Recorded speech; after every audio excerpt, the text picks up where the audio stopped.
주영진의 뉴스브리핑 정치 여담 야담 본격적으로 시작을 해보도록 하겠습니다. 두 분과 함께합니다. 최재성 전 정무수석, 김재현 국민의힘 최고위원 나오셨습니다. 어서 오십시오. 안녕하세요.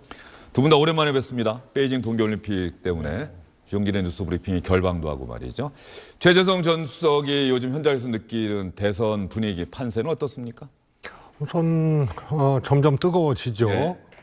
뜨거워지는데 몇 가지 이제 시기적인 이 소재라 그래야 될까요? 네. 이걸로 조금 이재명 후보가 멈칫하고 있는 상황이고, 야권 지지층들은 정권 교체 지수를 필두로 아주 상당한 결집을 하고 있는 그런 상황 같습니다. 예, 최재성 전 수석도 이재명 후보는 어떤 시비와 관련된 사안 이런 것 때문에 좀 멈칫하고 있는 분위기고 야권 지지층은 결집하고 있다 이렇게 얘기해 주셨고, 김재현 최고위원이 느끼시기에는 어떻습니까? 저는 뭐 현장에 많이 다녀보는데요. 네. 아무래도 이제 정권 교체의 열망이 좀 더 고조되면서 지지층뿐만 아니라 중도층에 있거나 좀 정치적으로 무관심층에 있던 분들도 정권 교체 열망을 아주 강하게 표시하고 있어서 점점 윤석열 후보 쪽으로 결집하는 느낌을 강하게 받고 있습니다. 네. 그리고 이제 제가 보기에는요, 이제 이런 상황은 좀 반작용 비슷하게 사실 그동안의 여론조사에 나타나지 않던 이른바 샤이 이재명 층이 좀 있었거든요. 제가 네. 보기에 뭐 우리 흔히 하는 말로 민주당 지지층이면서도 이재명 후보에 대해서는 조금 지지한다고 표현하기를 좀 꺼리는 분들, 그분들이 이제는 또 조금 더 적극적으로 표현을 하고 있어서 결국은 여론조사가 이제 거의 여론조사 결과가 실제 득표율과 거의 비슷해지고 있다는 느낌도 받았습니다. 알겠습니다. 자, 그러면 여론조사 이야기를 하셨으니까 여론조사 소식을 먼저 여러분께 전해드리도록 하겠습니다. 가장 최근에 나온 여론조사입니다. 오늘 오전에 나온 갤럽의 정기 여론조사 결과 여러분께 말씀을 드리도록 하겠습니다. 1,007명을 대상으로 조사했고요. 지난 15일부터 4월 동안 조사한 내용입니다. 표본 오차는 플러스 마이너스 3.1%, 무선 90%, 유선 10%, 전화 면접 조사, 사람이 직접 전화해서 물어봤다는 것이고요. 자세한 설문 내용, 조사 결과는 한국갤럽 홈페이지 중앙선거여론조사심의위원회 홈페이지 참조하시면 되고요. 저희가 다른 여론조사 결과도 전해드릴 텐데 마찬가지로 해당 여론조사기관, 의뢰한 언론기관 그리고 중앙선거여론조사심의위원회 홈페이지 꼭 참조하시라고 미리 말씀을 드리겠습니다. 이재명 후보 34, 지난 조사보다 2%포인트 하락한 결과고요. 윤석열 41, 지난 조사보다 4%포인트 상승했습니다. 심상정 4, 안철수 11, 안철수 후보 지난 조사보다 2%포인트 하락했습니다. 지금까지의 결과를 보면 이재명 후보는 34에서 36 사이를 왔다 갔다 하는데 지난 조사보다 이번엔 하락했고요. 윤석열 후보 붉은색으로 표시가 됐는데 우상향, 계속해서 상승세를 보이고 있다. 이게 추이에도 나오고 있죠. 그리고 안철수 후보도 우하향, 계속해서 하향세를 보이고 있다. 그리고 심상정 후보는 3, 4를 왔다 갔다 하고 있습니다. 세대별 볼까요? 20대는 윤석열 후보 32, 이재명 20, 40대는 이재명 50, 윤석열 28, 40대는 이재명 후보가 계속해서 강세를 보이고 있고요. 50대는 접전입니다. 이재명 46, 윤석열 45, 60대는 윤석열 55, 이재명 26, 70대 이상 윤석열 56, 이재명 25, 60대 이상은 윤석열 후보가 강세를 보이고 있습니다. 지역별로도 보겠습니다. 서울 윤석열 44, 이재명 31. 여론조사 전문가들은 이 서울, 인천, 경기 수도권 여론조사 결과를 상당히 주목하던데요. 서울은 윤석열 후보가 오차 범위 밖에서 앞서고 있고요. 인천과 경기는 똑같이 나왔네요. 36. 충청권 윤석열 41, 이재명 32. 자, 광주, 전라, 호남권 윤석열 후보 측이 공을 들이고 있는데 일단 윤석열 18 그리고 호남권에서 이재명 후보는 68. 대구 경북은 이재명 후보 측이 공을 들이고 있는데 이재명 21, 윤석열 60. 부산, 울산, 경남 윤석열 48, 이재명 27. 자, 이렇게 세대별 그리고 지역별 자세한 결과를 여러분께 말씀을 드렸습니다. 두 분께 질문 드리기 전에 개괄적인 다른 여론조사 결과를 일단 개괄적으로만 한번 보여드릴게요. SBS를 비롯한 지상파 3사 이번 대선 당일에도 출구조사를 실시하는데 그 전에 참고하기 위해서 여론조사 결과를 꾸준히 실시합니다. 어제 SBS 8시 뉴스에서 보도해드린 내용인데요. 이재명 35.2, 윤석열 39.2, 표본 오차가 플러스 마이너스 2.2%포인트이기 때문에 4.4%포인트가 오차 범위입니다. 4% 차이, 포인트 차이가 났기 때문에 오차 범위 안에 있습니다. 심상정 3.7, 안철수 8.1.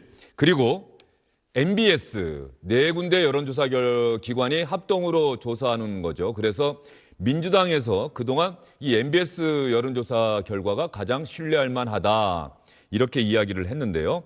MBS는 100% 무선 전화 면접 조사입니다. 사람이 직접 전화해서 물어본다는 거고요. 이재명 후보가 34가 나왔습니까? 이재명 후보가 31 나왔죠. 이재명 후보가 31이 나왔고요. 윤석열 후보가 40. 그래서 오차 범위 바뀝니다. 여기에서도 추이를 보면 이재명 후보는 34, 35, 35, 31로 하향세고요. 윤석열 후보는 33, 34, 35, 40. 소폭 상승하다가 이번 조사에서는 그 상승세가 좀 더 많아졌습니다. 안철수는 12, 19, 8 이렇게 나왔고요. 심상정 후보는 3, 2, 4, 2 이렇게 나왔습니다. 자, 최재성 전 수석님. 이 여론조사 결과 보면서 특히 MBS 결과에 대해서 민주당에 몸담고 있는 분들이 이런저런 분석 결과를 내놓은 걸로 봐서는 좀 충격을 받은 것 같아요. 그렇습니다. 저는 개인적으로 뭐 확인을 안 했는데 네. 선행 질문이 이제 단일화 질문이 있었으면 그거는 선행 질문에 영향을 받은 결과라고 볼 수 있겠고요.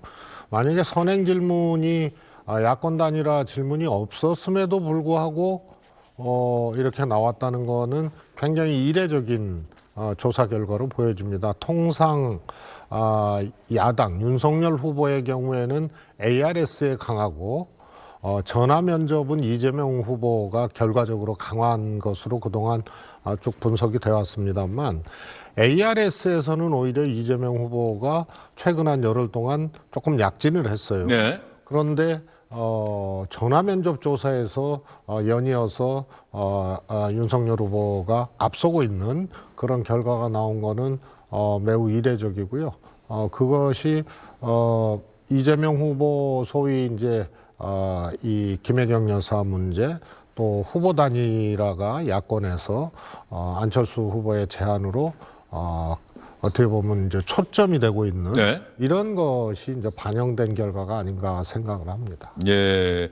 지금 최재성 전 수석이 선행 질문이 과연 있었느냐, 이번 대선 후보로 누구를 지지하십니까? 라는 질문을 가장 먼저 했느냐, 아니면은 그 전에 앞서서 문재인 대통령의 국정 운영에 대해서는 어떻게 생각하십니까? 지지하는 정당은 어디입니까? 혹은 야권 후보 단일화에 대해서는 어떻게 생각하십니까? 이런 선행 질문이 무엇이냐에 따라서 대선 후보 지지도에 답하는 결과가 달라질 수도 있다. 이렇게 지금 분석을 해주셨는데 김재원 최고위원장은 어떻습니까? 뭐 그런 부분이 그 어느 정도 영향을 미칠 수는 있습니다. 그런데 대세를 거르치지는 못하거든요. 더군다나 통상적으로 보면 그 먼저 다자구도에서 대선 후보 누구를 지지하는지를 묻고 그 다음에 거기에 응답 한 분을 상대로 해서 그러면 그 중에서 야권 단일 후보는 누구를 지지하느냐 뭐 이렇게 묻는 것이 일반적인 논리 구조거든요. 그래서 뭐 단일화 이슈 때문에 윤석열 후보의 지지율이 올라갔다라고 볼 수는 없다고 보고요.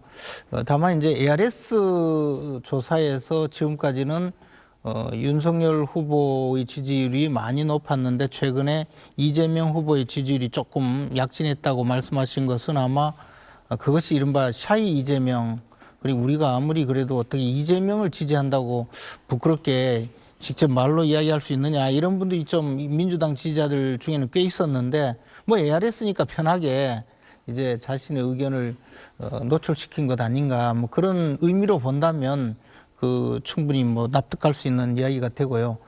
그러나 지금 여론조사 결과를 보면 하여튼 순위는 이제 거의 고착화되어서 1위 윤석열, 2위 이재명, 3위 안철수, 4위는 조사 결과에 따라서 허경영 또는 심상정 뭐 그런 정도로 이렇게 보여지는데요. 이런 구도는 점점점 고착화되는 과정이 아닌가 생각합니다. 자, 그렇게 본다면 말이죠. 지금 각 여론조사 기관마다 수치에는 차이가 있습니다. 그런데 다만 최재성 전 수석이나 김재원 최고위원이 동의하실 수 있는 거는 윤석열 후보는 어쨌든 상승세를 보였고 이재명 후보는 정체 내지는 소폭 하락세를 보이고 있다. 그러면서 두 후보 간의 격차가 벌어져 나타났다라고 하는 데에서는 다 동의하시는 거죠? 네, 그렇습니다. 자, 거기에는 그러면 어떤 요인이 작용했을까요? 민주당 당 전체의 선거운동 방향이나 이재명 후보의 선거운동 방향이 거의 일치되는 것이요. 미래에 대한 비전을 보여주지는 못하고 계속 무슨 주술 논란이니 또는 뭐 정치 보복이니 이렇게 네거티브에만 치중하고요. 이재명 후보를 우리나라의 그 이른바 진보 좌파 진영에서 처음 등장한 구호로 일 잘하는 경제 대통령이거든요. 이것이 사실 저는 굉장히 좀 전략이 잘못되었다고 늘 생각하고 있습니다. 이게 2007년 당시 우리 보수 정당인 이명박 후보의 캐치프레이즈였거든요, 바로. 네. 그런데 이제 보수 진영은 사실 뭐 경제 또는 안보 이런 위주로 이제 항상 그 선거 전략을 꾸려가는데 진보 진영에서는 이제 대한민국의 미래를 어떻게 하고 역사 발전, 뭐 도덕성 주로 이렇게 큰 그림을 그렸는데 그게 좀 안 되니까 이재명 후보로는 뭐 도덕성이나 윤리의식 이런 좀 개인적인 자질을 내세우려고 하면 워낙에 이제 흠이 많다고 보니까 궁여지책으로 일 잘하는 경제 대통령이라고 내세웠는데 그거조차 대장동 사건 때문에요. 사실 뭐 경제라고 뭐 업적이 있는 것도 아니고 경제에 대한 식견이 있는 것도 아니니까 결국은 선거운동이 시작되면서 길을 잃은 것 아닌가 그런 생각이 듭니다. 그러니까 점점 이제 도덕성 문제에 지적이 되고 선거운동은 제대로 되지 않으니까 계속 그 지지세는 빠지는 국면으로 가는 것 아닌가. 김재원 최고위원이 상당히 또 신랄하게 표현을 해주셨는데 말이죠. 그러면 최재성 전 수석은 뭐 아까 잠깐 언급을 하셨습니다만 왜 지난주와 이번 주 일주일 사이에 이런 여론 흐름의 변화가 있었는지 그 요인은 뭐라고 생각하십니까? 우선 첫 번째가 단일화 이슈라고 봅니다. 안철수 후보가 후보 등록과 함께 제안했던 예, 단일화 제안. 그래서 이것이 이제 하여튼 결과적으로 되든 안 되든 현실적으로 이제 던져진 문제니까 예. 초점이 모일 수밖에 없고요. 조사상에서도 나타나지만 안철수 후보의 지지율이 하락하고 이게 윤석열 후보 지지율로 좀 보태주는 그런 결과로 보여지거든요. 아니면은 안철수 후보의 지지율이 하락할 이유가 없는 거죠. 그래서 단일화 국면에서 결론적으로 선호도도 그렇고 이 각종 조사의 설문에서 누가 더 경쟁력이 있느냐라고 봤을 때 윤석열 후보로 나오거든요. 그러면은 안철수 후보의 꺾인 지지율이 윤석열 후보로 흡수될 수밖에 없는 국면이다. 이게 저는 제일 크다고 보고요. 선행 질문이 있던 없던 이것에 영향을 받았다는 의미고요. 선행 질문이 있었으면 더 영향을 받았을 것이다. 이런 뜻으로 이제 말씀드렸던 거고. 네. 그 다음에 이제 조사상에 이제 앞으로 여백의 문제인데요. 이재명 후보는 충분히 지지층이 아직 결집하지 못한 상태입니다. 그래서 오히려 좀 여백이 있는 거고 이것을 어떻게 이제 끌어올리고 확장을 하느냐에 이제 숙제가 남아 있는 거고요. 그래서 오히려 조사 결과로 보면은 여백은 분명히 존재를 한다. 일례로 이 문재인 대통령 지지율이나 이제 범민주당 진보 진영의 지지율을 그대로 다 흡수하지 못한다는 것은 뭐 조사상에 다 나온 거기 때문에 이것을 어떻게 이제 흡수하고 확산시켜 나갈 것이냐가 이제 숙제가 되겠고요. 그 다음에 이제 슬로건 얘기까지 이 김재원 의원님하고 얘기하다 보면은 자꾸 이제 딴 얘기를 하시니까 또 답변을 안 할 수가 네, 없는데. 제가 길거리를 지나가다가 요즘 현수막이 많이 나붙어 있는데 봤어요. 기억은 나요? 이재명 후보는 유능한 위기에 강한 경제 대통령. 위기에 강한 윤석열 후보는 국민이 키운 키워준 윤석열 미래를 바꾸는 대통령. 그렇죠? 예. 원래 이제 준비된 경제 대통령의 DJ 대통령도 서브 슬로건으로 이제 썼었던 네네. 문제고요. 그래서 그건 이제 보수의 전유물은 아니고요. 그동안 이제 경제 문제에 대해서 항상 이제 공박을 했는데 결과적으로 국민의 정부, 참여정부, 또 문재인 정부도 마찬가지입니다. 부동산 문제에 대한 이제 국민적인 문제 제기가 있는 것하고 경제적으로 코로나 와중에서 선방하고 세계 탑3를 기록하고 이런 것들은 평가는 평가대로 해줘야 되고 그것이 진보 정권이 경제에 약하다는 통념을 세 번의 집권 과정을 통해서 이 불식을 시켰다는 것이 결과적으로 증명이 되는 거고요. 그 다음에 이제 비전이 얼마나 없으면은 저렇게 얘기는 이것도 굉장히 이제 왜곡된 얘기입니다. 소위 말해서 민주당은 늘 민주주의와 도덕성만 얘기를 해야 되느냐 그렇지 않았거든요. DJ 대통령 때부터 그랬습니다. 그 다음에 비전은 윤석열 후보 그럼 거꾸로 얘기하면 윤석열 후보의 슬로건은 얼마나 비전이 없으면은 슬로건 자체가 국민이 키워줬다, 앞으로 내일을 바꾸겠다 이렇게 추상적으로 합니까? 그래서 슬로건은 그 후보가 잘할 수 있는 상대적인 강점을 갖고 정하는 거기 때문에 윤석열 후보는 저렇게 정하는 것이고요. 이재명 후보는 성남시장 경기도지사를 거치는 과정에서 소위 결과로서 실증을 해놓은 거기 때문에 성남의 모라토리움 사태도 극복하고 3년 만에 빚 다 갚지 않았습니까?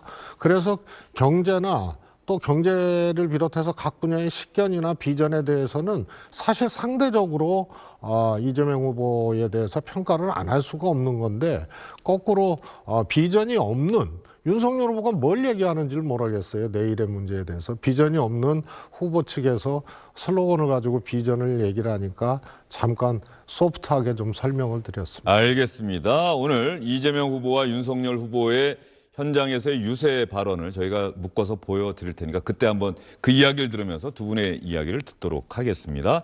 여론조사 결과 이왕 전해드린 김에 지상파 3사가 합동으로 실시한 여론조사 결과의 상세 내역 그리고 MBS 조사 결과의 상세 내역까지 여러분께 묶어서 전해드리도록 하겠습니다. 먼저 지상파 3사가 조사한 여론조사 결과의 연령별 조사 한번 볼까요? 대략 갤럽과 비슷합니다. 20대는 윤석열 후보가 오차범위 밖에서 앞서고 있는 거죠. 그리고 30대는 접전, 40대는 이재명 후보가 강세, 50대는 오차범위 안, 60대 이상은 윤석열 후보가 강세고요. 지역별로 한번 보면은 역시 마찬가지로 호남과 서울은 윤석열 후보, 인천, 경기는 아주 붙어 있고요. 호남에서는 윤석열 13.6, 이재명 65.9, 대구 경북에서는 이재명 19.4, 윤석열 59.7이죠. 예. 당선 가능성도 지상파 3사에서는 합동으로 조사를 했는데 이재명 40, 윤석열 46.3, 오차범위 바뀝니다. 당선 가능성이라고 함은 이번 대통령 선거에서 누가 당선될 걸로 생각하십니까? 라는 질문에 대한 대답이겠죠. 자, 이렇게 나오고 있습니다. 입소스, 코리아 리서치, 한국 리서치가 합동으로 조사한 결과고요. MBS는 아까 전해드린 데 추이 정도 저희가 전해드렸었죠. 이러한 상황에 대해서 최재성 전 수석이 여러분께 민주당 측에서 생각하는 최재성 전 수석이 생각하는 이런 여론조사 흐름의 변화의 원인 이렇게 이야기를 해줬는데 말이죠. 이재명 후보도 지지자들이 이런 여론조사 결과에 대해서 우려를 나타내자 거기에 직접 답글을 달았다고 합니다. 이재명 후보가 어떤 답글을 달았느냐 하면은 제가 앞으로 더 열심히 해야 하겠지요 라고 이야기를 했다고 합니다. 기대에 미치지 못하는 점에 대해서 성찰하고 노력하겠습니다. 지지율은 파도와 같아서 언제나 출렁이는 것입니다. 라고 이야기를 했고요. 우상호 의원의 이야기도 한번 들어보도록 하겠습니다. 왜 특히 MBS 조사 결과에 대해서 민주당에서는 그동안 가장 신뢰할 만한 조사 결과다 했는데 격차가 상당히 9%포인트 차로 벌어졌거든요. 여기에 대해서 우상호 의원이 어떻게 분석하고 있는지 한번 들어보겠습니다. 오늘 나타난 여론조사상의 변화는 단일화 이슈가 작동했다 이렇게 보고 있습니다. 두 후보의 격차의 본질은 안철수 후보가 단일화를 던진 이후에 단일화 이슈가 지금 국민의 관심사가 되면서 지지율 격차가 벌어졌다 이렇게 보여집니다. 특히 우리 지지층의 응답률이 상대적으로 좀 낮아지고 있는 현상들이 여론조사상에 반영되고 있다. 이 단일화 이슈의 결론이 나오면 다시 여론조사의 수치 흐름에 변화가 올 것으로 저희는 그렇게 예견하고 있습니다. 자, 단일화 이슈가 아무래도 이런 여론조사 흐름에 영향을 준 것 아니냐. 자, 그러면 말이죠. 최재성 전 수석님. 실제로 단일화가 이루어진다고 한다면은 민주당은 이번 대선이 대단히 힘들어질 것이다. 이렇게 예상하고 있는 겁니까? 아니, 단일화 이슈만, 단일화를 제안하기만 했는데도 여론조사에서 이렇게 흐름의 변화가 나타났는데 실제로 그러면 단일화가 이루어진다, 성사된다. 윤석열, 안철수 후보 간에? 이런 거잖아요. 이재명 후보가 지지층이 다 결집한 결과로서 현재의 지지율을 보이고 있으면 단일화 되든 안 되든 무조건 지는 겁니다. 그런데 단일화 이슈라는 것은 그 전국에 가장 핫한 거고 그거에 영향을 받은 것이 소위 안철수 후보 지지율 하락으로 증명이 되는 거거든요. 그런데 상대적으로 이재명 후보가 지지층이 충분히 결집하지 못했다는 것은 조사상 나타나기 때문에요. 이것은 오히려 역작용이 나타날 수도 있습니다. 예를 들어서 지난번에 소위 윤석열 후보의 적폐 수사. 네. 그래서 민주당 청와대에서 직접 보복 예고에 대한 이제 강력한 유감과 반발을 했지 않습니까? 네. 그러면서 이것이 한쪽으로 그 주의 조사는 지지층이 조금 더 결집을 하는 양상을 보였고요. 민주당 지지층 얘기죠. 그런데 그 이후 조사는 오히려 야당 쪽, 정권 교체를 바라는 쪽에 이 지지층들이 더 결집하는 결과가 지금 조사상에 또 반영이 된 거거든요. 그래서 상대적으로 야권 단일화가 저는 계륵 단일화라고 보거든요. 실효적이지는 않고 득표 결과상에 실효적이지는 않고 하면 기분은 좋은데 안 하면은 뭔가 불안한 그런 거기 때문에 계륵 단일화라고 저는 명명을 하는데요.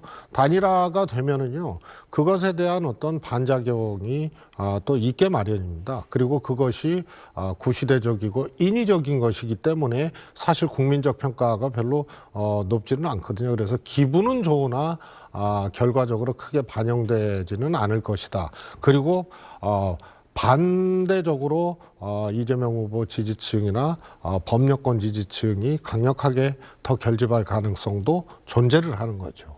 최재성 전 수석님 말씀 들으면서 너무나 당연한 궁금증이 드네요.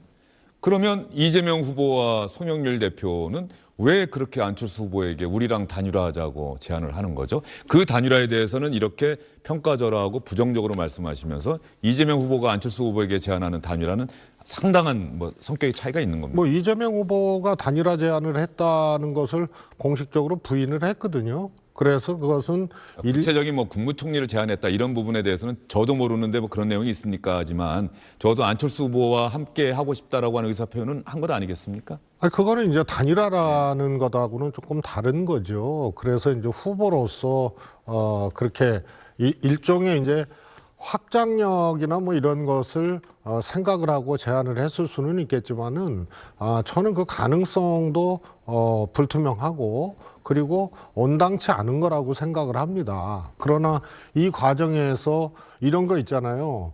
후보가 그런 이제 선의의 얘기나 좋은 얘기들을 안철수 후보한테 하지 않고 한쪽에서는 이제 단일화나 이런 것에 대해서 오가고 이렇게 되면 왠지 좀 이렇게 경직되고 정치적으로 좀 축약되는 그런 이미지가 있을 수도 있죠. 예. 아마 되면 좋다고 함께하면 좋다고 바라고는 있겠지만 현실적으로 그 가능성을 절실하게 두고 하는 것은 아니다 이렇게 생각이 됩니다. 민주당은 어쨌든 안철수 후보가 끝까지 좀 완주했으면 하는 생각이 저는 사실 지속적으로 얘기를 했는데요. 윤석열 후보하고 단일화 되더라도 안철수 후보와 안철수 후보가 되더라도 이것이 실질적으로 선거에 어떻게 반영이 될 것인가 결과적으로 이 문제에 대해서는 잘 모르겠어요. 왜냐하면 조사상으로도 안철수 후보 지지자들이 그대로 가는 것이 아니고 나뉘어지거든요. 네. 그래서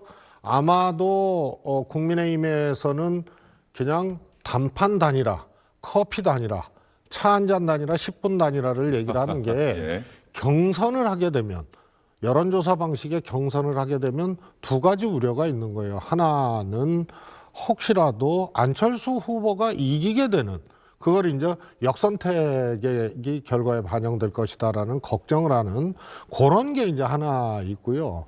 또 하나는 막상 경선을 해서 윤석열 후보가 된다 하더라도 안철수 후보 지지자들을 흡수하는 게 경선 과정과 결과이기 때문에 오히려 쉽지 않을 것이다. 이 두 가지 때문에 단판 단일화를 국민의힘에서는 원하는 겁니다. 이거 거꾸로 얘기하면 조사상으로도 안철수 후보 지지자가 단일화 되더라도 다 가지 않고 갈라지는데 네. 단일화가 실질적으로 됐다 하더라도 그것이 경선 방식이면은 더 안철수 후보 지지자를 흡수하기 어렵다는 거고요. 그래서 제가 계륵 단일화라고 얘기를 합니다. 계륵은 닭갈비를 얘기하시는 거죠? 그렇습니다. 예. 안 하자니 그렇고 하면 기분은 좋은데 막상 먹을 거는 없는 그런 거죠. 자, 그러면 김재원 최고위원께 관련한 질문을 드리기 전에 안철수 후보가 이번 공식 선거운동이 시작되자마자 불의의 사고로 세상을 떠난 분의 연결식이 있었습니다. 이 연결식에서 조사를 했는데 안철수 후보의 지금의 생각, 지금의 마음을 알 수 있는 이야기가 있었다고 합니다. 어떤 이야기를 했는지 들어볼까요? 저 안철수, 손동지의 뜻을 이어 손동지를 떠나보내는 당원 동지들의 아쉬움과 결연함을 담아 더욱더 단단해지겠습니다. 더 강하게, 더 단단하게, 한치의 흔들림도 없이 변화와 혁신의 길, 과거가 아닌 미래로 가는 길, 분열이 아닌 통합으로 가는 길을 가겠습니다. 안철수 후보의 여러 가지 이야기 가운데 더욱 단단해지겠다라고 하는데 분열이 아닌 통합으로 가는 길, 또 이렇게 이야기를 해서 국민의힘에서는 또 기대하는 목소리가 더 커질 것 같다는 생각도 좀 들어요. 근데 뭐 저런 조사 하나로 모든 것을 판단하기는 어렵고요. 안철수 후보는 마음이 아주 복잡하리라고 생각합니다. 지금 상황이요. 우선에 그 선거운동 시작과 동시에 그 큰 사고가 있었고, 그것이 이제 지금 랩핑 버스 이제 선거운동용으로 제작한 버스 네. 10여 대를 몽땅 사용하지 못하게 되고 선거운동에 막대한 차질을 빚었을 뿐만 아니라 안철수 후보는 개인적으로 또 부인께서 코로나19 확진되어서 상당히 또 치료를 받는 상황이고 안팎으로 엄청 힘든 고통스러운 상황이 되어 있는데요.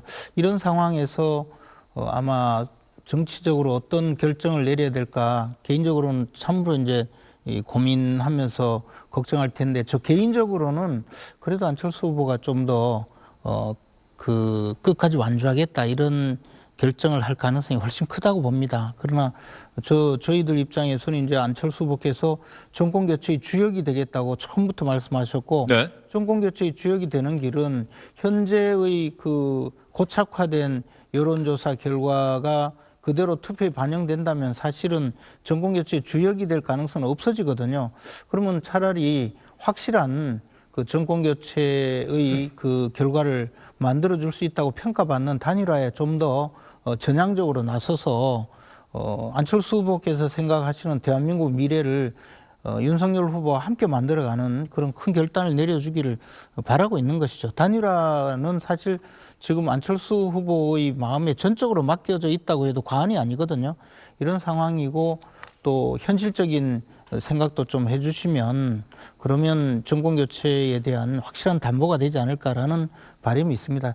우리 물론 최재성 수석께서는 생각이 조금 다르시지만 우리가 지금 객관적이고 과학적인 선거운동의 자료로서 흔히 여론조사 결과를 활용하거든요. 네. 근데 여론조사 결과를 보면 어떠한 경우에서도 단일화의 후보, 야권 후보 단일화를 했을 때 단일화하지 않았을 때보다는 정권 교체의 가능성이 훨씬 높아진다는 것은 공통적인 지금 조사 결과이거든요. 그러면요, 김재원 최고위원님 말씀 도중이긴 합니다만 관련한 방송 3사, 지상파 3사에 관련한 단일화와 관련한 여론조사 결과가 있어서 그것까지 보여드리고 나서 김재원 최고위원의 이야기를 계속해서 이어가도록 하겠습니다.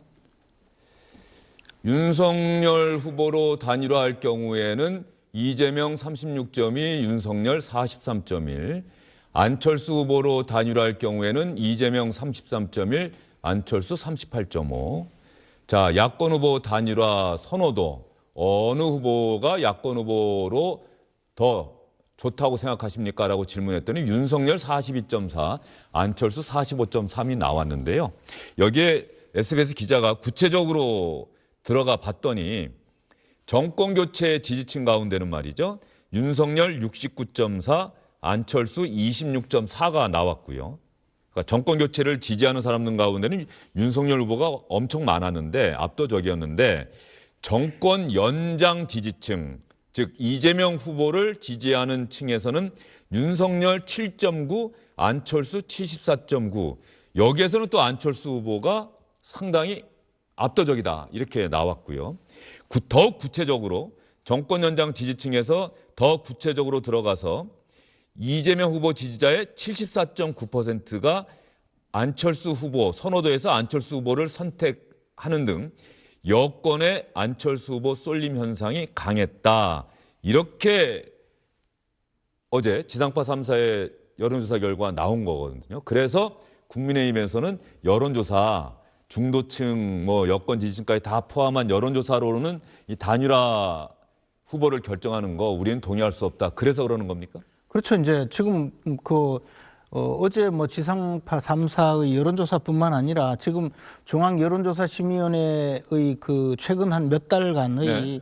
그 여론조사 결과에 들어가서 야권 후보, 단일 후보가 누가 적절하냐라는 여론조사가 되어 있는 것을 보면 다 비슷하게 나옵니다. 정권 교체를 원하는 분들은 대부분 윤석열, 정권 연장을 원하는 분은 안철수 이렇게 뽑고 있고 네. 우상호 의원께서 어제 인터뷰를 그렇게 했던데요. 만약에 안철수, 윤석열 중에 누가 단일 후보로 적절하냐라고 여론조사를 하면 민주당 쪽에서는 당연히 민주당 지지자는 안철수를 선택할 수밖에 없다 이런 이야기까지 했는데 그 어떻게 보면 좀 당연하다고 봅니다. 그래서 여론조사로서 야권 단일 후보를 선택하는 것은 결국 이재명 후보를 지지하는 분, 또 심상정 후보를 지지하는 분들이 어디를 많이 선택하느냐에 따라서 또는 그분들이 얼마나 강도를 높여서 안철수 후보를 지지하느냐에 따라서 여론조사 결과가 안철수 후보가 이기기도 하고 지기도 하고 나오기 때문에 그것은 본선에 가서 필패할 여론조사 결과 필패할 수 있는 후보를 선택하는 것이기 때문에 이것은 사실 야권 단일 후보 선정의 방식으로는 맞지 않다는 거거든요. 예. 그러니까 이제 여론조사로서 야권 단일 후보를 선택하자라고 안철수 후보께서 제안하셨지만 저희들은 받을 수가 없는 것이죠. 그것은 아주 불공정하고 비합리적인 방식이거든요. 그렇다고 하더라도 저희들은 이 윤석열 후보가 직접 안철수 후보를 찾아가서 위로도 하고 하는 것은 사실은 감정적인 유대를 계속 가져가고 또 신뢰를 쌓아서 궁극적으로 야권 단일 후보의 대열에 야권 단일화의 대열에 안철수 후보께서 좀 함께 갔으면 하는 바람이 솔직히 있는 것이고요. 그것이 승리의 가장 큰 지금 효과적인 방식이다라고 생각하고 있습니다. 그러면 국민의힘 윤석열 후보는 안철수 후보가 제안한 여론조사 방식의 단일화 경선 절대 우리는 동의할 수 없다. 안철수 후보가 지금의 흐름 정권 교체를 바라는 그런 여론에 부응해서 함께 가는 후보를 사퇴하고 윤석열 후보 지지를 선언한다면 안철수 후보와 함께 대선에서 이길 경우 공동정부를 구성한다는 대국민 선언 약속 이걸 할 수 있다 뭐 이런 겁니까? 뭐 공동정부를 구성한다든지 이런 문제는 그 차후의 문제이고요. 또 안철수 후보께서 이제 스스로 정권 교체를 통해서 어떤 미래를 만들어 가려고 하는지를 함께 뜻을 모아서 가야 되겠죠. 근데 그 전 단계에서 먼저 신뢰를 서로 쌓아서 함께 갈 수 있다고 하는 그런 공동의 공감대가 확실하게 형성이 되는 게 중요하다고 봅니다. 안철수 후보께서는 과거에도 단일화를 한두 번 했었고 또 합당까지 했었는데 그때마다 결과가 안 좋았거든요. 네. 그래서 사실 그 신뢰를 쌓는 것이 그렇게 쉽지는 않다고 보여지고요. 안철수 후보께서는 이번 대선에는 제가 보기에 과거 어떤 때보다도 더 독자 완주의 의지를 강력하게 갖고서 이번 대선에 나온 것으로 알고 있습니다. 그래서 지금 야권 단일 후보를 만들어가는 과정이 그렇게 쉽지는 않다고 생각이 듭니다. 이런 사정을 잘 알고 있기 때문에 민주당에서는 어떻게든 단일화를 좀 방해해 보려고 뭐 여러 가지 수단을 부리고 있는데 그것과 상관없이 안철수 후보 개인적인 의지 그리고 이 야권 단일 후보를 통해서 정권 교체를 했을 때 과연 안철수 후보의 정책 이상이 실천될 수 있느냐에 대한 그 신뢰 이런 것이 함께 뒷받침이 돼야 된다고 봅니다. 길게 말씀하셨는데 제가 정리를 해보면 윤석열 후보 국민의힘도 안철수 후보가 스스로 사퇴를 결단하지 않는 한 단일화는 안 한다. 사자구도로 대선 우리는 대비하겠다. 지금 이렇게도 들리네요. 근데 뭐 어쨌든 예. 어쨌든 지금 상황에서 그 안철수 후보께서 내세운 여론조사 방식의 단일화에 응할 가능성은 별로 없고요. 윤석열 후보가 수용할 가능성은 제로입니까? 만약에 그런 일이 있다면 제가 나서서 끝까지 반대를 해서 못하게 할 겁니다. 예, 알겠습니다. 이 단일화가 역시 이번 대선의 가장 큰 변수다. 그리고 최재성 전 수석님 아마 짧게 한번 말씀해 주신다면 투표용지 인쇄가 아마 28일로 알려지고 있는데 그 전에 해야 단일화 효과는 있는 거겠죠? 아, 물론이죠. 네. 물론인데 아까 그 조사 결과 네. 있지 않습니까? 지금까지 이 프로그램 초반부에 각종 여론조사 결과를 아까 네. 봤지 않습니까? 그런데 단일화된 것을 가정해서 한 조사도 안철수 후보가 됐든 윤석열 후보가 단일 후보가 됐든 6%에서 6.9% 사이거든요. 그래서 지금 그냥 사자구도 조사 결과하고 단일화 됐을 때 조사 결과하고 큰 차이가 안 나요. 그러면 통상 2등이 3등하고 단일화해서 1등을 하거나 네. 아니면 지지율이 좀 올라가거나 이런 것들이 이제 이 조사상에 나타나야 되는데 그래서 제가 계륵 단일화라고 하는 거고요. 우리 김재원 최고님하고 하다 보면은 참 이렇게 이 화를 낼 수도 없고 그 민주당이 단일화를 방해했다라고 하는 얘기는 그건 민주당 속안이 아니에요. 그거는 그래서 그거는 막 하다 보면은 뭐 이 얘기 저 얘기 빠지고 막 조어를 희한하게 하셔가지고 하나 지적드리고 싶고요. 재밌는 것이요. 안철수 후보는 2013년도에 사실상 서울시장 선거 나올 듯 이렇게 올린 이후에 이 정치에 사실은 입문을 한 거거든요. 2011년. 11년도에요. 예. 그리고 13년도에 새정치민주연합으로 민주당하고 합당을 합니다. 김한길 대표와 당시 그렇습니다. 근데 그때는 제 표현으로 막다른 골목에서 그냥 김한길 대표가 그냥 무등태워서 왔다 이런 제가 표현을 당시에 썼었는데요. 왜냐하면 지방선거를 앞두고 사실상 창당을 했어요.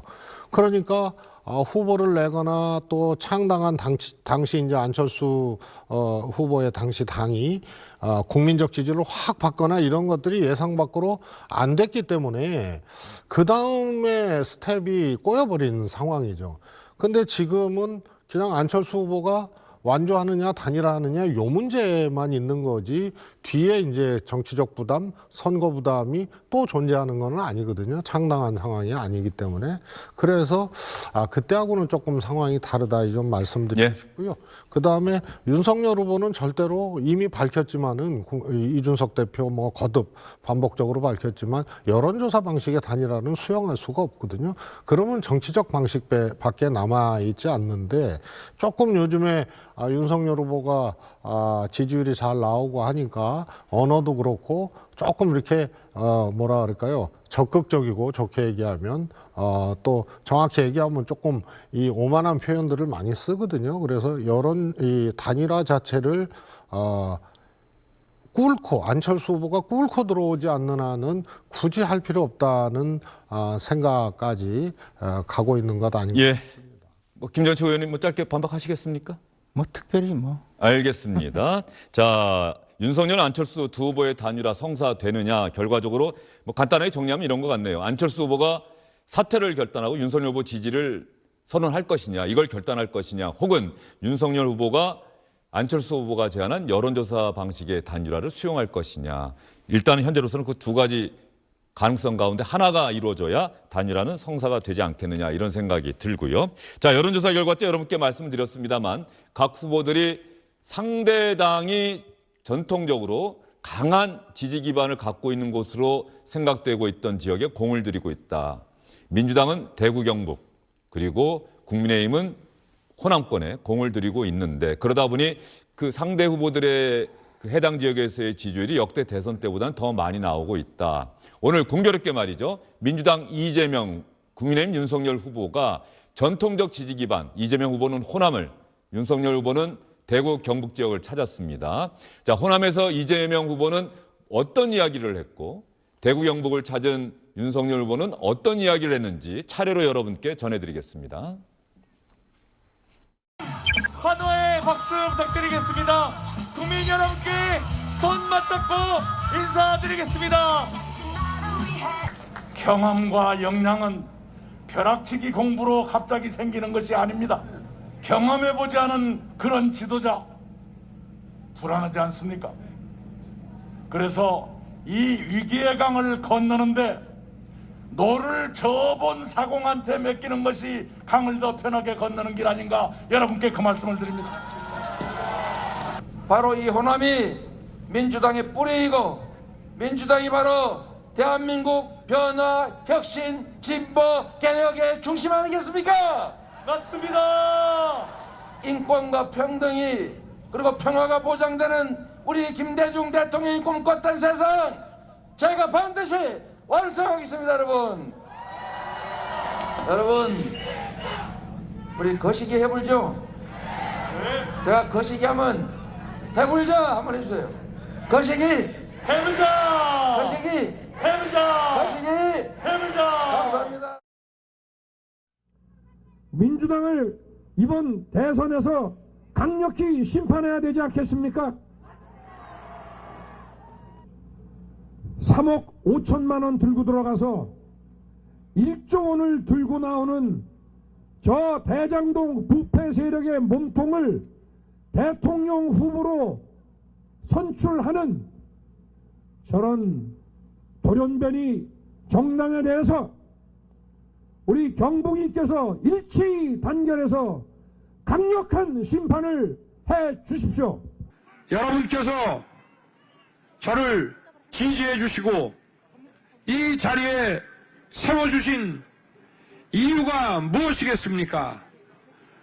부패하고 무능하고 오만한 이 민주당 정권 박살내고 이런 정권이 다시는 연장되지 않도록 하라는 명령 아니십니까, 여러분?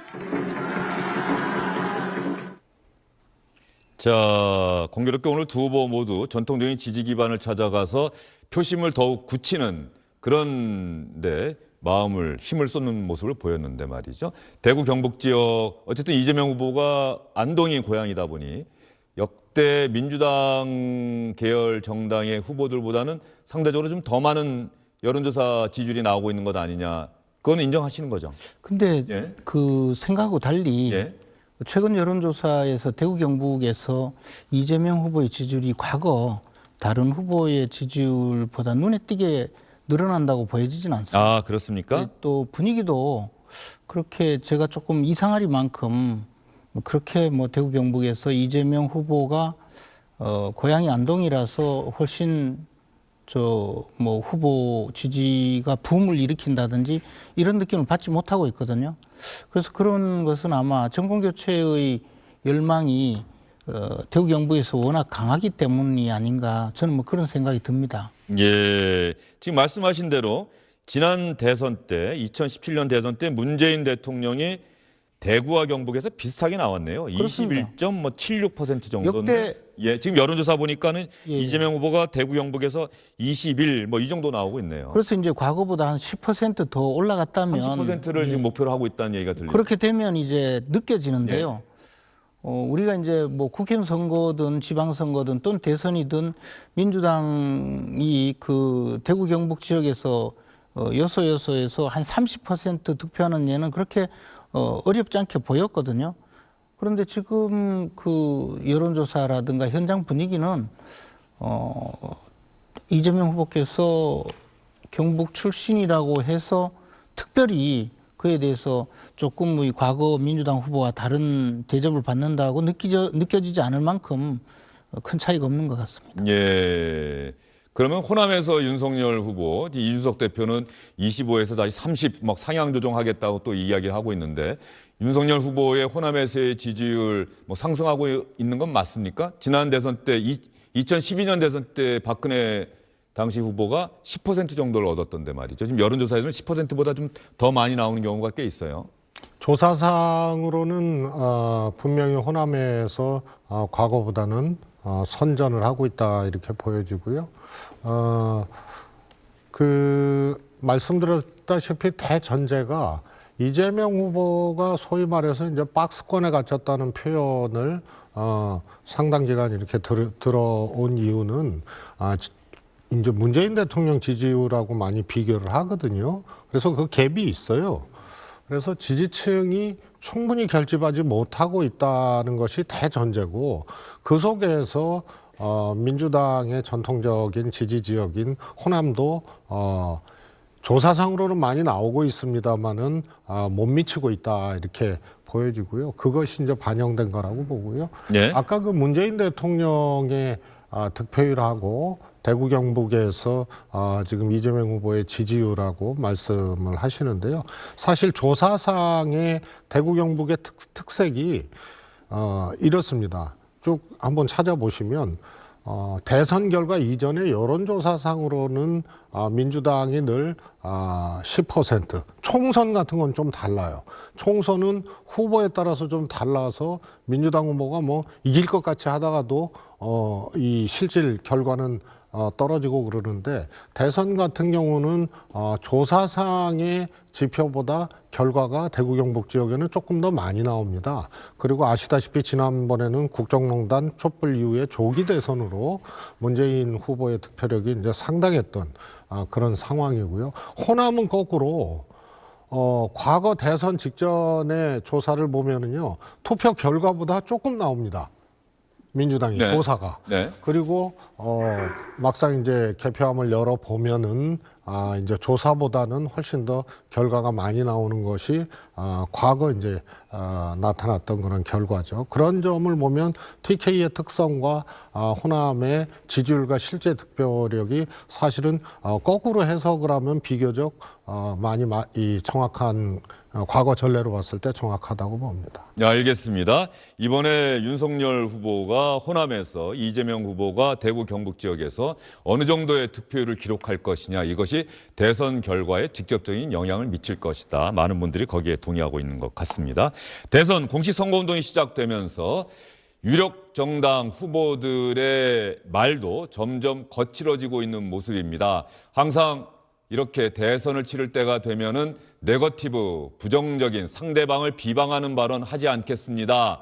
라고 국민에게 약속하곤 합니다만 막상 선거운동이 시작되고 대선이 다가오면 한 표라도 더 얻기 위해서 또 공개적인 자리에서 대중 연설을 하다 보면 말이 거칠어지곤 하는데요. 이번에도 예외는 아닌 것 같습니다. 이재명, 윤석열 후보의 연설 내용 가운데 한 부분을 저희가 찾아봤습니다. 뭘 알아야 면장도 하지? 뭘 알아야 국정을 할 것 아닙니까, 여러분? 국정이 장난입니까? 5,200만의 생명이 걸려 있습니다. 이 한반도의 운명이 걸려 있습니다. 이 운명을 결정할 사람이 바로 리더이고 대통령입니다. 이재명은 주술사가 아니라 국민에게 길을 묻겠습니다. 주술사가 가라는 길이 아니라 국민이 가라고 하는 길을 가겠습니다, 여러분. 이 사람들은 법과 원칙에 따라서 내 편 가릴 거 없이 부정부패를 일소하겠다고 하니까 자기들에 대한 정치 보복을 한다고 합디다. 이 원래 옛날에도 이 히틀러나 무솔리니 같은 이 파시스트들 아시죠? 이 사람들이 뒤집어 씌우는 거는 세계 최고입니다. 이게 원래 파시스트들, 그하고 또 비슷한 공산주의자들, 이런 사람들이 하는 수법입니다, 이게. 예, 이재명 후보 연설을 들어보면은 윤석열 후보는 뭘 모르는 사람, 그리고 윤석열 후보는 주술사에게 길을 묻는 사람, 이렇게 상당히 강하게 표현을 했고, 윤석열 후보는 현 정부 여당에 대해서 히틀러, 무솔리니 이런 파시스트, 공산주의자에 또 비유를 했어요. 말이 거칠어지고 있는 것 같은데 앞으로 계속 더 거칠어지는 겁니까? 어떻습니까? 뭐 그럴 리야 있겠습니까? 예. 근데 이제 제가 보면서 이재명 후보는 처음부터 끝까지 결국은 이제 또 이재명 후보뿐만 아니라 민주당도 최근에 보면 그 선거 대책 문건에서도 두 가지거든요. 그 윤석열은 뭐 무능하다, 그리고 주술에 빠져 있다, 이런 식으로 공격을 하고 그것으로 일관되어 가는데 과연 이게 통하느냐의 문제는 또 별도라고 생각합니다. 국민이 보기에 이재명 후보는 그 자기가 유능하다고 하는데 유능하다고 평가받아야 될 것이 이제 성남시장과 경기지사를 지낼 때의 그 결과물 아니겠습니까? 근데 지금 나타나고 있는 것은 성남시장 할 때는 뭐 대장동 사건이 터져 있어서 지금 과연 대장동 주범이 누구냐, 그런 국민의 의혹을 받고 있는 것이고, 경기지사 시절의 그 행위에 대해서는 최근에 보면 주로 이제 등장한 것이 뭐 법인카드로 소고기를 사서 집에 갖고 갔다, 무슨 뭐 초밥을 10인분이나 사서 들고 가고 집으로 갖고 가고, 뭐 샌드위치를 30인분을 사서 집에 갖다 줬다, 이러면서 그 수행한 분이 그 집에 아마 기생충이 있는 것이 틀림없다, 이런 이야기를 들었잖아요. 근데 최근에 드러나는 거 보면 옆집에 그 혹시 그 경기주택도시공사 그 직원 숙소가 기본주택 공약을 만들기 위해서 그쪽에 데려다 놓고 또 경기도 법인카드로 사온 음식을 먹인 것 아니냐, 이런 의혹까지 지금 받고 있거든요. 이런 것이 과연 그러면 유능한 사람이냐, 아니면 어떤 공직에서 있으면서 항상 부정행위만 일삼았느냐라고 국민들이 지금 보고 있는데, 자꾸 자신은 유능하다고 하니까 이해가 안 되는 것이고요. 자꾸 주술 논란 이야기 하는데, 사실 따지고 보면 최근에 실제 확인된 것은 그 이재명 후보와 그 김혜경 여사가 관상 보러 간 이야기가 그 관상을 봐준 분의 이야기로 그럴듯하게 제대로 밝혀진 것이거든요. 그걸 보면 그 기사는 저도 본격이 나는데 윤석열 후보 부부도 뭐 맞아, 마찬가지예요. 근데 윤석열 후보는 윤석열 후보는 좀 가만히 계셔보세요. 윤석열 후보는 검찰총장 때 가서 뭐 정치 이야기를 하면서 정치할 거냐 하니까 정치하면 이혼당할 거다, 뭐 이런 이야기를 했다는 것이고, 김혜경 씨하고 이재명 후보는 가서 마치 그 영화 관상에 나오는 대화 있지 않습니까? 내가 왕이 될 관상인가, 이거 묻듯이 제가 영부인이 될 관상인가요? 그러니까 관상가께서 피우마 관상입니다. 그리고 이재명 후보 보고는 살쾡이 관상입니다. 이랬다는 거 아니에요. 그러면 이게 뭐 조선시대도 아니고 요즘 가서 내가 영부인이 될 관상입니까? 이걸 물어본 분들이 자꾸 뭐 주술주술 하니까 이것도 이제 너무 식상해서 과연 받아들여지겠느냐라는 생각이죠. 저는 이렇게 이 상대방만 공격하고 자신이 한 행위에 대해서는 해명도 못하는 이런 선거운동이 과연 앞으로 얼마 갈 것인가. 그리고 이것이 결국은 지지율 하락의 근본 원인이 아닌가 생각하고 있습니다. 자, 김재원 최고위원이 말씀하셨는데 말이죠. 그러면 최재성 전 수석은 또 여기에 뭐라고 반박하시겠습니까? 우선요, 주술과 무속 또 이제 소위 말해서 사교 이런 것을 잘 구분을 하셔야 될 것 같고요. 역술과 그 다음에 중요한 것은요.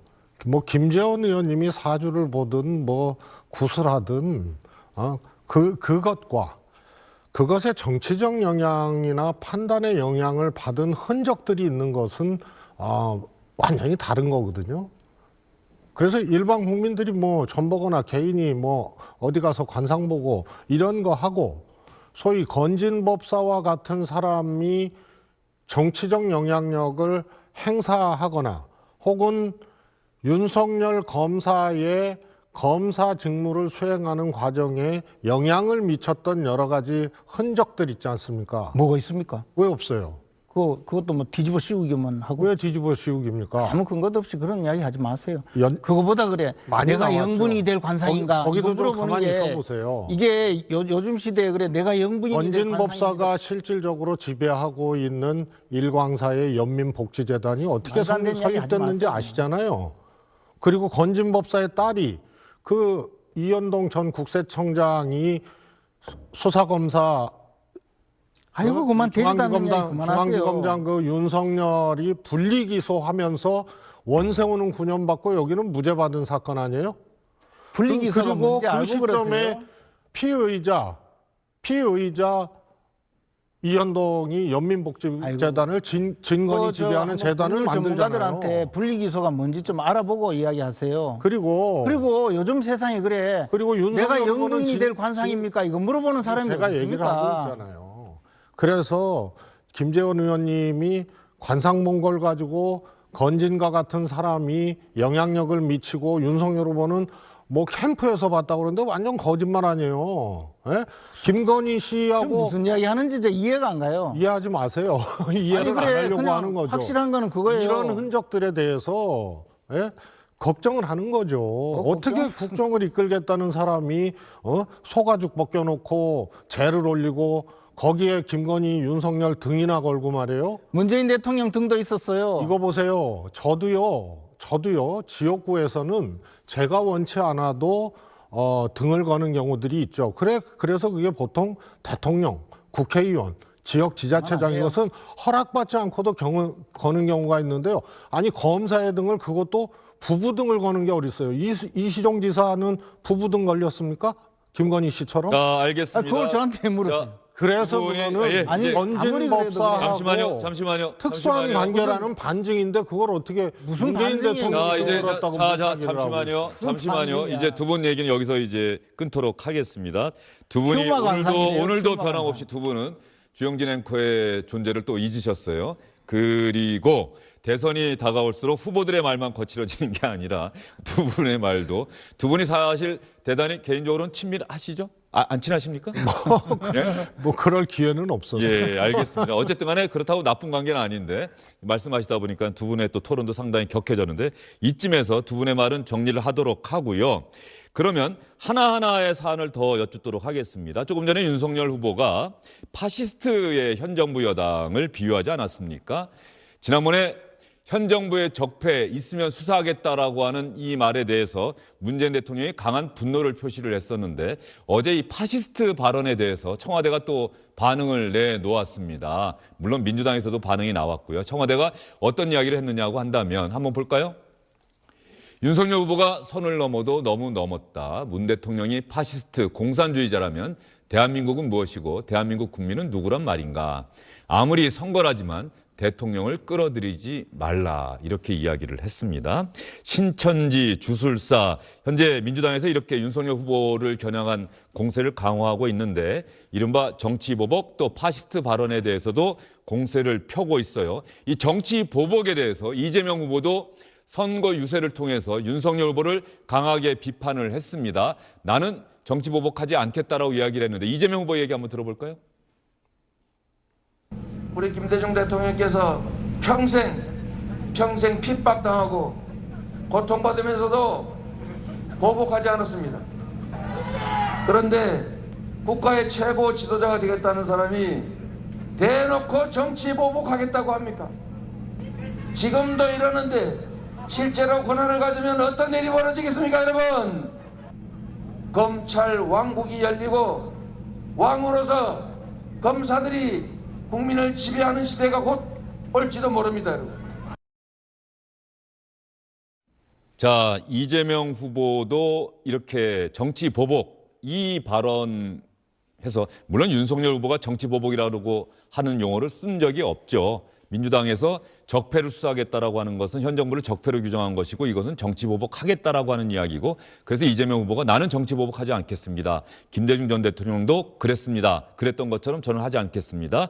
자, 이 부분에 대해서는 김재원 최고위원께 말씀하실 기회를 드릴게요. 그러니까 이제 윤석열 후보가 이야기한 것이 법과 원칙에 따라서 살아있는 권력 또는 뭐 전임 권력이든 가리지 않고 법과 원칙에 따라 수사하겠다고 했는데 이것을 가지고 무슨 정치보복을 한다고 뒤집어 씌우고 선전을 하니까 이게 마치 공산주의자나 파시스트들이 하듯이 남에게 없는 말 뒤집어 씌우는 그런 전략이다 이렇게 이야기했는데 또 뭐 우리가 왜 파시스트냐 독재자냐 이런 이야기를 또 하면서 또 한 번 더 뒤집어 씌우는 거예요.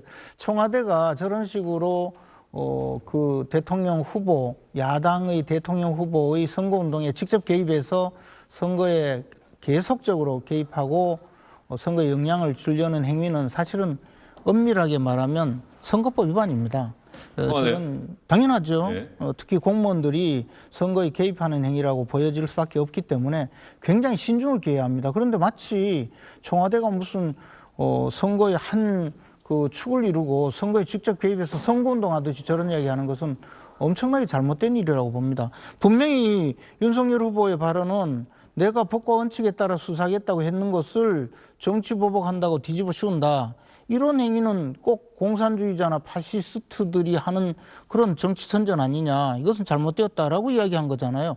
근데 내가 왜 파시스트냐 이런 식으로 달려들면 그게 바로 선거 개입 아니겠습니까? 알겠습니다. 김재원 최고위원의 논리에 대해서 최재성 전 수석은 어떻게 반박하시겠습니까? 그 법과 원칙에 따라서 하겠다는 거는요. 보복 수사 발언, 정치 보복 발언 이후에 한 얘기고요. 그때 이제 이 언론의 인터뷰 아니에요? 그러면 질문지를 먼저 주잖아요. 작심하고 나와서 한 얘기거든요. 뭐라 그랬죠? 적폐 수사할 거냐? 해야죠, 해야 돼 이랬단 말이에요. 그래서 그게 통상적으로 얘기하는 법과 원칙에 따라서 수사하겠다는 검사 윤석열의 통상적인 얘기가 아니고 언론에서 사전에 준 질문에 대해서 작정하고 얘기를 한 거란 말입니다. 그리고 이 정부를 문재인 정부를 뭐라 그랬어요? 검사들을 시켜서 온갖 짓을 다 했다고 범죄 집단으로 규정을 한 겁니다. 적폐로 규정을 한 거고 그걸 뭐 법과 원칙에 따라서 수사하겠다는 그런 상식적인 얘기에 갖다 붙이면 안 되고요. 그다음에 저 표현도 이 진행에서 뭐라 그랬어요 오늘? 표현이 거칠어지고 있다고 했잖아요. 문재인 대통령이 어떻게 히틀러입니까? 이재명 후보나 이 여권이 어떻게 무솔린이에요? 비유를 그렇게 하는 것이 대통령 후보로서 적절하냐? 심지어는 공산주의자 수법이라고 얘기하는 것이 적정하냐? 그래서 말기 다 알아듣고 얘기하는 거예요. 그래서 문 정권 리꼬르 히틀러 무솔리니가 아니고 그런 파시스트나 공산주의자와 같은 수법이라고 얘기한 그 표현에 대해서 지나치다라고 얘기를 한 건데 그렇게 왜곡을 하시면 안 되죠. 아니, 제가 좀 이야기 몇 마디만 더 하자면요. 그 말씀하신 대로 언론사에서 적폐 수사, 현 정권에 대해서도 적폐 수사를 할 거냐? 아니, 당연히 해야죠. 왜냐하면 현 정권이라고 뭐 특별히 우리 편이니까 봐주고 우리 편이 아니니까 봐주지 않는다. 그런 식으로 할 것이 아니다. 그리고 그 다음 답변이요. 대통령은 개입하면 안 된다잖아요. 대통령이 개입할 것 없이. 그래서 사법 시스템에 의해서 수사를 해야 된다는 것이고, 그러기 위해서 대통령이 그 수사에 개입하지 않기 위해서 지금처럼 민정수석실이 검찰과의 통로가 되는 것을 막기 위해서 이미 민정수석실도 없애겠다고 공약으로 발표를 했어요. 그리고 또 최근에는 법무장관을 시켜서 수사 지휘에서 또 정권에서 수사에 개입하는 것을 막기 위해서 법무장관의 수사 지휘권도 없애겠다까지 이야기했잖아요. 그 말은 검찰에서 법과 원칙에 따라 수사하도록 그냥 둔다는 의미였어요. 근데 그걸 가지고 왜 우리를 적폐로 규정하고 수사를 하려고 하느냐, 정치보복하려고 하느냐, 그 이야기잖아요. 근데 윤석열 후보는 뭐라고 했습니까? 법과 원칙에 따라서 내 편이든 내 편이 아니든 또는 그 지휘고할 막론하고 성역 없이 수사하는 것으로 검찰에 맡겨두고 자율적으로 수사하기에 개입도 하지 않겠다고 했어요. 근데 청와대 또는 문재인 대통령이 직접 나섰으면 무슨 죄를 지었길래 교도소 갈 일이 그렇게 많습니까?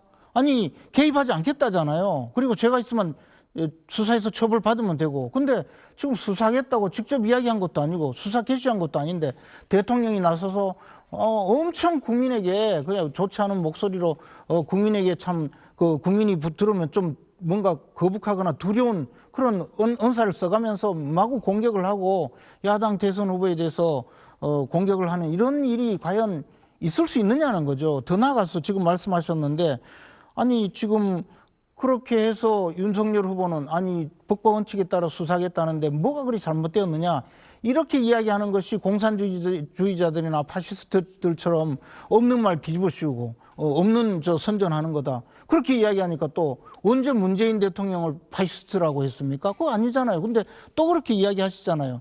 이런 자체가 저는 아무리 선거철이라고 하더라도 너무하다 이거죠. 그리고 비유를 그렇게 했다고 했는데 비유는요. 그게 아니라 법과 원칙에 따라 수사하겠다고 하는데 그것을 정치보복한다고 뒤집어 씌우는 바로 그 사람에 대해서 이런 수법이 파시스트고 공산주의자다 그렇게 이야기한 거예요. 근데 청와대가 왜 펄쩍 뜁니까? 알겠습니다. 여기까지 듣도록 하고요. 길게 예. 말씀하셨으니까 또 최재성 전 수석께도 민정수석실을 없애든 존치를 하든 간에요. 검찰총장 출신 만약에 대통령이 된다면 윤석열 후보는 중앙지검장, 검찰총장 다 인사권이 누구한테 있어요?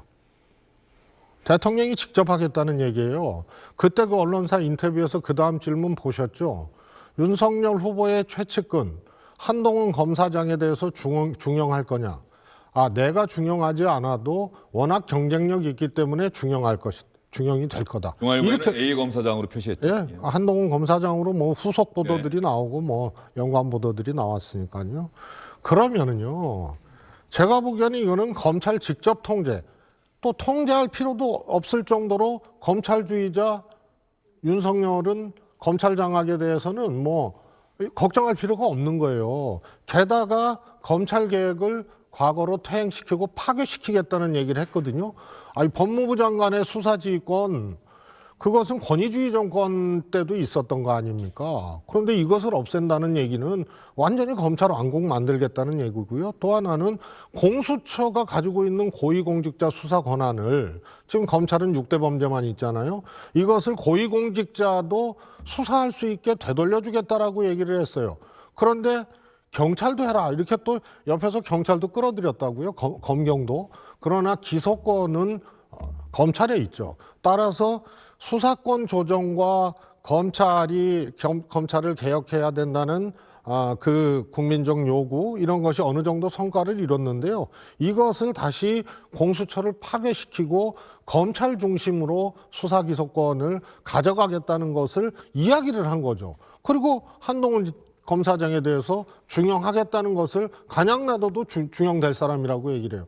정치인이 말해요. 국민들이 걱정하는 부분이라든가 검찰 왕국에 대해서 이 지적을 하면요. 저 같으면은 유능한 사람이지만 그런 우려가 있기 때문에 그것에 대해서는 말씀드릴 수가 없다라든가 이렇게 해야 되는데 당연히 중용될 사람이라고 얘기를 하고 검찰개혁을 퇴행시켜요. 그래서 이것은 검찰 왕국으로 돌아가겠다는 얘기고요. 검찰주의자 윤석열 후보이기 때문에 매우 위험한 발상을 하는 거고요. 그래서 조선일보 빼고 다른 언론사, 보수신문사까지도 이 검찰개혁을 파괴시키려고 하는 윤석열 후보의 이 발언에 대해서 다 지적을 하고 사설도 나오고 했던 거 아닙니까? 자 여기까지 아니, 듣겠습니다. 근데 검찰 예. 왕국이든 뭐든 지연제가 없으면 걱정 안 하셔도 돼요. 자, 알겠습니다. 김재원 최고위원님, 거기까지 듣도록 하겠습니다. 두 분이 제가 이제 질문을 드릴 때마다 그 질문에 대해서 나름의 생각을 얘기하시는데 그러다 보니까 또 상당히 강하게 좀 맞붙고 계시는데 말이죠. 이런 상황에서 심상정 정의당 후보는 오늘 어디를 찾아서 어떤 이야기를 했는지, 심상정 정의당 후보의 이야기, 노동자들의 유일한 대변자는 바로 접니다. 심상정 후보는 이렇게 강조하고 있는데요.